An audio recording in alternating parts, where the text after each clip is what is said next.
ನಮಸ್ಕಾರ ಸ್ನೇಹಿತರೆ, super finance Kannada ಚಾನಲ್ಗೆ ಸ್ವಾಗತ. REIT ಅಂದರೆ ರಿಯಲ್ ಎಸ್ಟೇಟ್ ಇನ್ವೆಸ್ಟ್ಮೆಂಟ್ ಟ್ರಸ್ಟ್ ಎಂದರೆ ದೊಡ್ಡ ದೊಡ್ಡ ಕಮರ್ಷಿಯಲ್ ಅಥವಾ ರಿಯಲ್ ಎಸ್ಟೇಟ್ ಆಫೀಸ್ ಅಥವಾ ಮಾಲ್, ಡೇಟಾ ಸೆಂಟರ್ ಈ ರೀತಿ ದೊಡ್ಡ ದೊಡ್ಡ ಕಂಪ್ನಿಗಳಲ್ಲಿ ಹೂಡಿಕೆ ಮಾಡಿ ಅದರಿಂದ ಬರುವ ಒಂದು ಬಾಡಿಗೆ ರೆಂಟಲ್ ಇನ್ಕಮ್ನ ಆದಾಯವಾಗಿ ಪಡೆಯೋದನ್ನು REIT ಅಂತ ಕರಿತೀವಿ. ಭಾರತದಲ್ಲಿ REITಯನ್ನು ನಿಯಂತ್ರಿಸೋದು ಸೆಬಿ ಅಂದರೆ security and exchange board of India. ಇದರಿಂದ ನಮಗೆ ಯಾವುದೇ ರೀತಿ ಹಣ ಮೋಸ ಹೋಗುವ ಅವಶ್ಯಕತೆ ಇರೋದಿಲ್ಲ. ಇದು ಸೇಫ್ ಆ್ಯಂಡ್ ಸೆಕ್ಯೂರ್ ಆಗಿ ಇರುತ್ತೆ. ನಿಮಗೆ ರಿಟರ್ನ್ಸ್ ಕೂಡ ಅದೇ ರೀತಿ ಸಿಗುತ್ತೆ. ನಮ್ಮಲ್ಲಿ ಬಹುತೇಕ ಜನರಿಗೆ ರಿಯಲ್ ಎಸ್ಟೇಟ್ ಅಂದರೆ ದೊಡ್ಡದಾಗಿ ಮನೆ ತಗೊಳ್ಳೋದು ಅಥವಾ ಜಮೀನು ತಗೊಳ್ಳೋದು ಅಥವಾ ಸೈಟ್ ಖರೀದಿ ಮಾಡೋದು. ಇದಕ್ಕೆಲ್ಲ ನಮಗೆ ಒಂದು 50 ಲಕ್ಷದಿಂದ 1 ಕೋಟಿ ಇಲ್ಲದೆ ಯಾವುದೇ ರೀತಿ ನಾವು ಸೈಟ್ನ ಖರೀದಿ ಮಾಡೋದಕ್ಕಾಗಲಿ, ಜಮೀನು ತೆಗೆಯೋದಕ್ಕಾಗಲಿ, ಮನೆ ತಗೊಳ್ಳೋದಕ್ಕಾಗಲಿ ಆಗೋದಿಲ್ಲ. ಇದೆಲ್ಲ ತುಂಬ ಕಷ್ಟ. ಬಟ್ ಕೋಟಿ ಇಲ್ಲದೇ ಒಂದು ದೊಡ್ಡ ಕಮರ್ಷಿಯಲ್ ಪ್ರಾಪರ್ಟಿಯಲ್ಲಿ ನೀವು ಒಂದು ಹೂಡಿಕೆದಾರರಾಗ್ಬೋದು, ಇನ್ವೆಸ್ಟರ್ ಆಗ್ಬೋದು. ಆದರೆ ಈಗ ನೀವು ಕೇವಲ 500ರಿಂದ 1000 ನೀವೊಂದು ದೊಡ್ಡ IT park, tech company, IT park ಅಥವಾ ದೊಡ್ಡ ದೊಡ್ಡ ಮಾಲ್ ಇರ್ತಕ್ಕಂಥ ಒಂದು ರಿಯಲ್ ಎಸ್ಟೇಟಲ್ಲಿ ನಿಮ್ಮ ಒಂದು ಪಾಲುದಾರಿಕೆಯನ್ನು ನೀವು ಸಹ ತಗೋಬಹುದು. ಅದು ಹೇಗೆ ಅಂದರೆ REIT ಮೂಲಕ. REIT ಹೇಗೆ ಕೆಲಸ ಮಾಡುತ್ತೆ ಅಂದರೆ REIT ಕಂಪನಿ ಬಂದುಬಿಟ್ಟು ದೊಡ್ಡ ಕಮರ್ಷಿಯಲ್ ಪ್ರಾಪರ್ಟಿ ಇರುತ್ತಲ್ವ, ದೊಡ್ಡ ದೊಡ್ಡ ಕಂಪ್ನಿಗಳೆಲ್ಲ ಇರುತ್ತಲ್ವ, ಆ ಒಂದು ಜಾಗ ರಿಯಲ್ ಎಸ್ಟೇಟ್ನ ರೆಂಟ್ಗೆ ತಗೊಂಡು ಅಥವಾ ದೊಡ್ಡ ಕಂಪ್ನಿಗಳಿಗೆ ಬಾಡಿಗೆ ಕೊಡುತ್ತೆ. ಈ ಒಂದು ಬಾಡಿಗೆ ಬರ್ತಕ್ಕಂಥ ಒಂದು ಆದಾಯನ ಕನಿಷ್ಠ ಆ ಒಂದು ಏನು ಅವ್ರಿಗೆ ಇನ್ಕಮ್ ಬರುತ್ತಲ್ಲ, ರೆಂಟಲ್ ಇನ್ಕಮ್, ಅದರಲ್ಲಿ ಕನಿಷ್ಠ 90% ಲಾಭವನ್ನು ಹೂಡಿಕೆದಾರರಿಗೆ ಹಂಚಬೇಕಂತ ಒಂದು ಸೆಬಿ ನಿಯಮ ಇದೆ. ಅಂದರೆ ನಾವೇನು ಚಿಕ್ಕ ಇನ್ವೆಸ್ಟರ್ಸ್ ನಮ್ಮ ಹತ್ರ ಇರ್ತಕ್ಕಂಥ ಒಂದು 500, 1000 ಅಥವಾ 10,000ಇಂದ ನಾವೊಂದು REITನ ತಗೊಂಡಿರ್ತೀವಿ ಅಂದ್ಕೊಳ್ಳಿ. ಒಂದು REITನ ತಗೊಳ್ತೀವಿ. ಅದರಲ್ಲಿ ಬರ್ತಕ್ಕಂಥ ಒಂದು ಅವರ ರೆಂಟಲ್ ಇನ್ಕಮಲ್ಲಿ 90% ಡಿವಿಡೆಂಡ್ ರೂಪದಲ್ಲಿ ನಮಗೆ ಈ ಒಂದು REITs ಕೊಡುತ್ತೆ. ಅಂದರೆ ನೀವು ಪ್ರಾಪರ್ಟಿ ಖರೀದಿಸಬೇಕಾದ ಅವಶ್ಯಕತೆ ಇಲ್ಲ. ನಿಮ್ಗೆ ಯಾವುದೇ ರೀತಿ ರಿಸ್ಕ್ ಇರೋದಿಲ್ಲ. ಪ್ರಾಪರ್ಟಿ ಬಗ್ಗೆ ಆ ಪೇಪರ್ಸ್ ಎಲ್ಲ ಕರೆಕ್ಟಾಗಿದೆಯಾ ಅಥವಾ ಪ್ರಾಪರ್ಟಿ ಏನಾದರೂ ಇಶ್ಯೂ ಆಗುತ್ತಾ, ಈ ರೀತಿ ಯಾವುದೇ ರಿಸ್ಕ್ ಇರೋದಿಲ್ಲ. ಅದನ್ನೆಲ್ಲ ಪ್ರಾಪರ್ಟಿ REIT ಮ್ಯಾನೇಜ್ ಮಾಡೋರು ಅವ್ರು ಮ್ಯಾನೇಜ್ಮೆಂಟ್ ಮಾಡ್ತಾರೆ. ನಿಮಗೆ ನೀವು ಅದರಲ್ಲಿ ಶೇರ್ ಯಾವ ರೀತಿ ಖರೀದಿ ಮಾಡ್ತೀವಿ ಆ ರೀತಿ ಒಂದು REITನ ತೊಗೊಂಡ್ರೆ ನಿಮಗೆ ಅದರಲ್ಲಿ ಬರ್ತಕ್ಕಂಥ ರೆಂಟಲ್ ಇನ್ಕಮಲ್ಲಿ ನಿಮಗೆ ಪ್ರಾಪರ್ಟಿನಲ್ಲಿ ಒಂದು ಪ್ರಾಫಿಟಲ್ಲಿ ನಿಮಗೂ ಸಹ ಪಾಲು ಸಿಗುತ್ತೆ. ಆದರೆ ಪ್ರಾಪರ್ಟಿ ಬಾಡಿಗೆ ಆದಾಯ ಇಲ್ಲದೆ ಪಾಲು ಪಡೀತೀರ ಅಂದರೆ ಆ ಪ್ರಾಪರ್ಟಿಗೆ ನಿಮ್ಗೆ ಯಾವುದೇ ರೀತಿ ಸಂಬಂಧ ಇರೋದಿಲ್ಲ. ಭಾರತದಲ್ಲಿ ಮೇಯ್ನಾಗಿ 3 REITಗಳು ಇದೆ. ಎಂಬೇಸ್ ಆಫೀಸ್ ಪಾರ್ಕ್ಸ್ REIT ಇದು ಭಾರತದ ಮೊದಲ REIT. 2019 ಇದು ಸ್ಥಾಪನೆಯಾಯಿತು. And mind space business park REIT ಒಂದು ಇದೆ. Third one Brookfield India real estate trust. ಇವುಗಳಲ್ಲಿ ಬಹುತೇಕ IT ಪಾರ್ಕ್ ಮತ್ತು ಕಮರ್ಷಿಯಲ್ ಆಫೀಸ್ ಅಂತ ಕಟ್ಟಡಗಳೇ ಇರುತ್ತೆ. ಅಂದರೆ ದೊಡ್ಡ ದೊಡ್ಡ ಮಾಲ್ಗಳಿರುತ್ತಲ್ವ, ಬಿಲ್ಡಿಂಗ್ಸ್, ಈ ರೀತಿ ಒಂದು ಕಮರ್ಷಿಯಲ್ ಕಟ್ಟಡಗಳು ಇರುತ್ತೆ ಈ ಒಂದು REITಸ್ನಲ್ಲಿ. REITನಲ್ಲಿ ಹೂಡಿಕೆ ಮಾಡಬೇಕಂದ್ರೆ ಯಾವ ರೀತಿ ಅಂದರೆ ನಿಮಗೆ ಒಂದು ಡಿಮ್ಯಾಟ್ ಅಕೌಂಟ್ ಇರಬೇಕು. ನೀವು ಯಾವ ರೀತಿ ಶೇರ್ಸ್ನ ಖರೀದಿ ಮಾಡ್ತೀರಾ ಅಥವಾ ಸೆಲ್ ಮಾಡ್ತೀರಲ್ವ, ಅದಕ್ಕೆ ಡಿಮ್ಯಾಟ್ ಅಕೌಂಟ್ ಇರುತ್ತಲ್ವ, ಸೇಮ್ ಅದೇ ರೀತಿ ಡಿಮ್ಯಾಟ್ ಅಕೌಂಟ್ ನಿಮ್ಗೆ ಗೊತ್ತಿರಬೇಕು. ಸ್ಟಾಕ್ ಎಕ್ಸ್ಚೇಂಜ್ನಲ್ಲಿ ನೀವು ಈ ಒಂದು REITನ ಖರೀದಿ ಮಾಡಬೇಕು.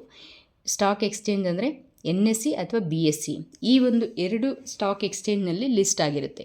ಯಾವ ರೀತಿ ಷೇರು ಮಾರ್ಕೆಟಿನಲ್ಲಿ NSE ನ್ಯಾಷನಲ್ ಸ್ಟಾಕ್ ಎಕ್ಸ್ಚೇಂಜ್ ಅಥವಾ ಬಾಂಬೆ ಸ್ಟಾಕ್ ಎಕ್ಸ್ಚೇಂಜ್ BSEನಲ್ಲಿ ಲಿಸ್ಟ್ ಆಗಿರುತ್ತೋ ಸೇಮ್ ಅದೇ ರೀತಿ REITs ಕೂಡ ಈ ಒಂದು ಲಿಸ್ಟ್ BSE NSEನಲ್ಲಿ ಲಿಸ್ಟ್ ಆಗಿರುತ್ತೆ. ನೀವು ಅದರಲ್ಲಿ ಖರೀದಿ ಮಾಡಬೇಕಾಗುತ್ತೆ.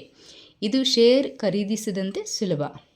ನಿಮಗೆ ಈ ಒಂದು REITನಲ್ಲಿ ಇನ್ವೆಸ್ಟ್ಮೆಂಟ್ ಮಾಡಿದ್ರೆ ಯಾವ ರೀತಿಯೆಲ್ಲ ಲಾಭ ಸಿಗುತ್ತೆ ಅಂದರೆ ನೀವು ಕಡಿಮೆ ಮೊತ್ತದಲ್ಲಿ ರಿಯಲ್ ಎಸ್ಟೇಟಲ್ಲಿ ಇನ್ವೆಸ್ಟ್ಮೆಂಟ್ ಮಾಡ್ಬೋದು. ಅಂದರೆ ಚಿಕ್ಕ ಬಂಡವಾಳದಲ್ಲೂ ಸಹ ನೀವೊಂದು ರಿಯಲ್ ಎಸ್ಟೇಟಲ್ಲಿ ಹೂಡಿಕೆ ಮಾಡ್ಬೋದು.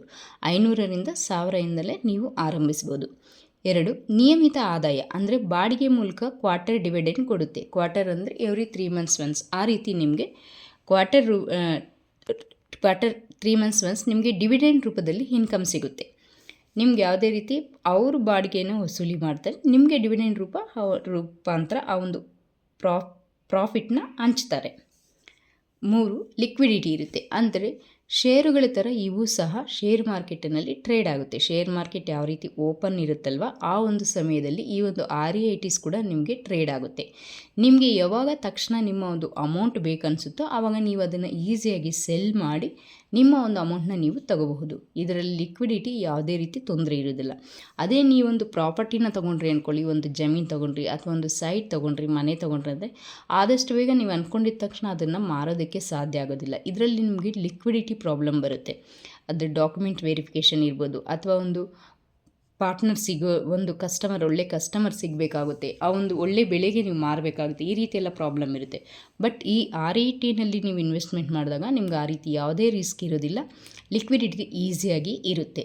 ಪ್ರೊಫೆಷ್ನಲ್ ಮ್ಯಾನೇಜ್ಮೆಂಟ್ ಇರುತ್ತೆ. ಅಂದರೆ ಒಂದು ಎಕ್ಸ್ಪೀರಿಯನ್ಸ್ ಇರ್ತಕ್ಕಂಥ ಒಂದು ಪ್ರೊಫೆಷ್ನಲ್ ಮ್ಯಾನೇಜರ್ ಈ ಒಂದು REITsನ ಮ್ಯಾನೇಜ್ಮೆಂಟ್ ಮಾಡ್ತಾರೆ, ಒಂದು ಪ್ರಾಪರ್ಟಿನ ಮ್ಯಾನೇಜ್ಮೆಂಟ್ ಮಾಡ್ತಾರೆ. 5 ಡೈವರ್ಸಿಫಿಕೇಷನ್ ಅಂದರೆ ನಿಮ್ಮ ಒಂದು ಅಮೌಂಟ್ನ ನೀವು ಡೈವರ್ಸಿಫಿಕೇಷನ್ ಮಾಡ್ದಂಗೆ ಆಗುತ್ತೆ. ಅಂದರೆ ನಿಮ್ಮ ಒಂದು ಅಮೌಂಟ್ನ ಎಲ್ಲ ಒಂದೇ ಕಡೆ ಇನ್ವೆಸ್ಟ್ಮೆಂಟ್ ಮಾಡದೆ ಒಂದು ಶೇರ್ ಮಾರ್ಕೆಟಲ್ಲೇ ಇನ್ವೆಸ್ಟ್ಮೆಂಟ್ ಅಥವಾ ಒಂದು ಮ್ಯೂಚುವಲ್ ಫಂಡಲ್ಲೇ ಇನ್ವೆಸ್ಟ್ಮೆಂಟ್, ಈ ರೀತಿ ಎಲ್ಲ ಒಂದು ಅಮೌಂಟ್ನ ಒಂದೇ ಕಡೆ ಇಲ್ಲದೆ ನಿಮ್ಮ ಒಂದು ಇನ್ವೆಸ್ಟ್ಮೆಂಟ್ ಲಿಸ್ಟಲ್ಲಿ ಪೋರ್ಟ್ಫೋಲಿಯೋನಲ್ಲಿ REITs ಕೂಡ ಇನ್ವೆಸ್ಟ್ಮೆಂಟ್ ಮಾಡಿದ್ರೆ ನಿಮ್ಮ ಒಂದು ಅಮೌಂಟ್ನ ಸ್ವಲ್ಪ ಡೈವರ್ಸಿಫಿಕೇಷನ್ ಮಾಡ್ದಂಗೆ ಆಗುತ್ತೆ. ಇದೇ ರೀತಿ REITನಲ್ಲಿ ಇನ್ವೆಸ್ಟ್ಮೆಂಟ್ ಮಾಡಿದ್ಮೇಲೆ ಲಾಭ ಯಾವ ರೀತಿ ಇದೆಯೋ ಅದೇ ರೀತಿ ರಿಸ್ಕ್ ಕೂಡ ಇರುತ್ತೆ. ಯಾವುದೇ ಇನ್ವೆಸ್ಟ್ಮೆಂಟ್ ತೊಗೊಂಡ್ರು ನೀವು ಲಾಭ ಯಾವ ರೀತಿ ಇರುತ್ತೋ ಅದೇ ರೀತಿ ರಿಸ್ಕ್ ಕೂಡ ಇರುತ್ತೆ.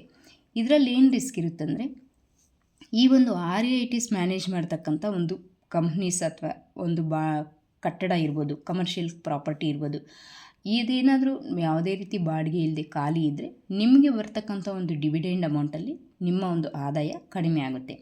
ಅದಾದಮೇಲೆ ಇಂಟ್ರೆಸ್ಟ್ ರೇಟ್ ರಿಸ್ಕ್, ಬಡ್ಡಿ ದರ REIT ಮೇಲೆ ಬೆಲೆ ಇಳಿಬೋದು ಅಥವಾ ಏರಿಕೆ ಆಗ್ಬೋದು. ಬಡ್ಡಿ ದರನ ಎಕ್ಸ್ಚೇಂಜ್ ಮಾಡಿದಾಗ RBI ಅವರು ಬಡ್ಡಿ ದರ ಕಟ್ ಮಾಡೋದು ಅಥವಾ ಜಾಸ್ತಿ ಮಾಡೋದು ಮಾಡ್ತಾರಲ್ವ, ಅದರ ಮೇಲೂ ಸಹ ನಿಮಗೆ ಒಂದು ಇನ್ವೆಸ್ಟ್ಮೆಂಟ್ ರಿಟರ್ನ್ ಬಂದುಬಿಟ್ಟು ಡಿಪೆಂಡ್ ಆಗುತ್ತೆ. ಅದಾದಮೇಲೆ ಆರ್ಥಿಕ ಕುಂಠಿತ ಅಂದರೆ ಇವಾಗ ದೊಡ್ಡ ದೊಡ್ಡ IT ಕಂಪ್ನಿಗಳೆಲ್ಲ ಈ AI ಬಂದಾಗ ಸರಿಯಾಗಿ ರಿಟರ್ನ್ಸ್ನ ಕೊಡ್ತಾಯಿಲ್ಲ. IT ಕಂಪ್ನಿಗಳೆಲ್ಲ ರಿಟರ್ನ್ಸ್ನ ಒಂದು ಲಾಸಲ್ಲಿ ಇವಾಗ ಶೇರ್ಸು ಟ್ರೇಡ್ ಆಗ್ತಾಯಿದೆ. ಈ ರೀತಿ IT ಕಂಪ್ನಿಗಳು ಕಡಿಮೆ ಆದರೆ ಕಮರ್ಷಿಯಲ್ ಸ್ಟೇಟಸ್ ಬೇಡಿಕೆ ಕಡಿಮೆ ಆಗುತ್ತೆ. ಈ ರೀತಿ ಆದಾಗ ಕಮರ್ಷಿಯಲ್ ಸ್ಪೇಸಲ್ಲಿ ಬೇಡಿಕೆ ಕಡಿಮೆ ಆದಾಗ ನಿಮಗೆ ಒಂದು ಬರ್ತಕ್ಕಂಥ ಡಿವಿಡೆಂಡ್ ಇನ್ಕಮಲ್ಲಿ ಕಮ್ಮಿ ಆಗ್ಬೋದು ಅಷ್ಟೇ. ನೆಕ್ಸ್ಟ್ ಈ ಒಂದು REITs ಆ್ಯಂಡ್ ಫಿಸಿಕಲ್ ರಿಯಲ್ ಎಸ್ಟೇಟ್ಗೂ ಡಿಫ್ರೆಂಟ್ ಏನಂದರೆ REITನಲ್ಲಿ ನೀವು ಹೂಡಿಕೆ ಮಾಡಬೇಕಂದ್ರೆ ನಿಮಗೆ ದೊಡ್ಡ ಅಮೌಂಟ್ ಬೇಕಾಗಿಲ್ಲ, ಚಿಕ್ಕ ಅಮೌಂಟ್ ಇದ್ದರೂ ಕಮ್ಮಿ ಬಂಡವಾಳ ಇದ್ದರೂ REITನಲ್ಲಿ ಹೂಡಿಕೆ ಮಾಡ್ಬೋದು. ಬಟ್ ಫಿಸಿಕಲ್ ಪ್ರಾಪರ್ಟಿ ಅಂದರೆ ನಿಮಗೆ ಹೆಚ್ಚು ಬಂಡವಾಳ ಬೇಕಾಗುತ್ತೆ. ಲಿಕ್ವಿಡಿಟಿ ಬಂದುಬಿಟ್ಟು REITನಲ್ಲಿ ಹೆಚ್ಚಾಗಿರುತ್ತೆ, ಫಿಸಿಕಲ್ ಪ್ರಾಪರ್ಟಿನಲ್ಲಿ ಕಡಿಮೆ ಇರುತ್ತೆ. ಈ ಒಂದು REITನಲ್ಲಿ ನಿರ್ವಹಣೆ ಅಂದರೆ ನೀವು ಯಾವುದೇ ರೀತಿ ಮ್ಯಾನೇಜ್ ಮಾಡಬೇಕಾಗಿಲ್ಲ, ತಲೆ ಕೆಡಿಸ್ಕೋಬೇಕಾಗಿಲ್ಲ. ಅದಕ್ಕೆ ಒಂದು ಪ್ರೊಫೆಷ್ನಲ್ ಮ್ಯಾನೇಜ್ಮೆಂಟ್ ಇರುತ್ತೆ, ಅವರು ಅದನ್ನು ಪ್ರೊಫೆಷ್ನಲ್ ಆಗಿ ಮ್ಯಾನೇಜ್ಮೆಂಟ್ ಮಾಡ್ತಾರೆ. ಬಟ್ ಫಿಸಿಕಲ್ ಪ್ರಾಪರ್ಟಿನಲ್ಲಿ ನೀವೇ ಅದನ್ನು ಮ್ಯಾನೇಜ್ಮೆಂಟ್ ಮಾಡಬೇಕಾಗುತ್ತೆ. ಯಾವುದೇ ಬೈ ಅಥವಾ ಸೆಲ್ ಇರಬಹುದು, ಆ ಒಂದು ಟೈಮಲ್ಲಿ ನೀವೇ ಒಂದು ಮ್ಯಾನೇಜ್ಮೆಂಟ್ ತೊಗೋಬೇಕಾಗುತ್ತೆ. ಈ ಒಂದು REITನಲ್ಲಿ ರಿಸ್ಕ್ ಏನಂದರೆ ಮಾರುಕಟ್ಟೆ ಆಧಾರಿತ, ಅಂದರೆ ಮಾರುಕಟ್ಟೆ ಯಾವ ರೀತಿ ಟ್ರೇಡ್ ಆಗುತ್ತೆ, ರಿಯಲ್ ಎಸ್ಟೇಟ್ ಯಾವ ರೀತಿ ಟ್ರೇಡ್ ಆಗ್ತಾಯಿದೆ ಆ ರೀತಿ ಡಿಪೆಂಡ್ ಆಗುತ್ತೆ. ಬಟ್ ಫಿಸಿಕಲ್ ಪ್ರಾಪರ್ಟಿನಲ್ಲಿ ನೀವು ಎಲ್ಲಿ ಆ ಒಂದು ಸ್ಥಳನ ಖರೀದಿಸಿದ್ದೀರಾ, ಎಲ್ಲಿ ನೀವು ಒಂದು ಮನೇನ ಖರೀದಿಸಿದ್ದೀರಾ, ಸೈಟ್ ಖರೀದಿಸಿದ್ದೀರಾ, ಆ ಒಂದು ಏರಿಯಾಗೆ ಅನುಗುಣವಾಗಿ ಆ ಒಂದು ನಿಮಗೆ ರಿಸ್ಕ್ ಅನ್ನೋದು ಇರುತ್ತೆ. REITನಲ್ಲಿ ನಿಮಗೆ ರಿಟರ್ನ್ ಎಷ್ಟು ಸಿಗ್ಬೋದು ಅಂತ ಒಂದು ಡೌಟ್ ಇರ್ಬೋದು.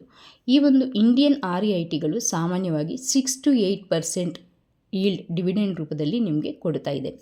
8 to 12% ಒಟ್ಟು ದೀರ್ಘಕಾಲದ ರಿಟರ್ನ್ ಸಾಧ್ಯತೆ, ಅಂದರೆ ಮಾರುಕಟ್ಟೆಗೆ ಪರಿಸ್ಥಿತಿಗೆ ಅನುಗುಣವಾಗಿ ನಿಮ್ಗೆ ಅಪ್ ಟು 8 to 12% ರಿಟರ್ನ್ಸ್ನ ಎಕ್ಸ್ಪೆಕ್ಟ್ ಮಾಡಬಹುದು.